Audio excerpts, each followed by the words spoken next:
Impeachment trial pa rin ni VP Sara Duterte at mga bahain pa rin sa ating lugar. Napakalamig at napakaraming ulan. Ito po, sa nangyayaring impeachment trial ni VP Sara Duterte, alam ko po na hindi nyo masyadong naiintindihan at hindi kayo masyadong interesado dito. Pero gusto nyo pa rin pong intindihin, hindi po ba?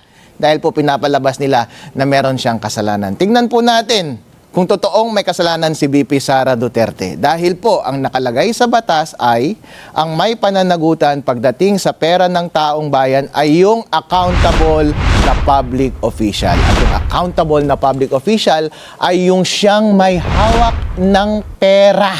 At ang humahawak ng pera po ay it's either yung head of agency or yung Special Disbursing Officer na hindi si VP Sara Duterte. Sa instance po ni VP Sara Duterte, hindi po siya yung humawak ng pera, kaya po hindi siya yung ating pwedeng panagutin. Dahil intindihin po natin, isa po siyang leader ng isang malaking ahensya, DepEd po at Office of the Vice President.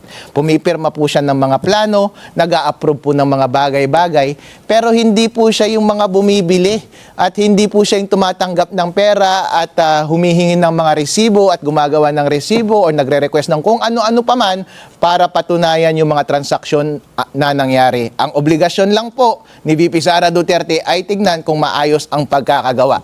Kapag kumupit man po yung tauhan ni VP Sara Duterte at hindi maayos ang kanyang pagkakadocument, sila po ang accountable officer at sila po ang dapat parusahan. Hindi pa yung head of agency dahil marami pong ginagawang trabaho ang tao na yan. Tingnan po natin, i-compare po natin yung sitwasyon ni President BBM dahil sa kanyang opisina rin po, Office of the President, kalahating bilyong piso po ang nakalagay na audit findings din po dyan at may notice of disallowance na dapat din pong bayaran ng accountable officer. Kung sinasabi po natin na si BBM po ang dapat magbayad at managot sa mga maliliit na audit findings na ito, di ipakulong na rin natin si BBM at impeach na rin natin si BBM.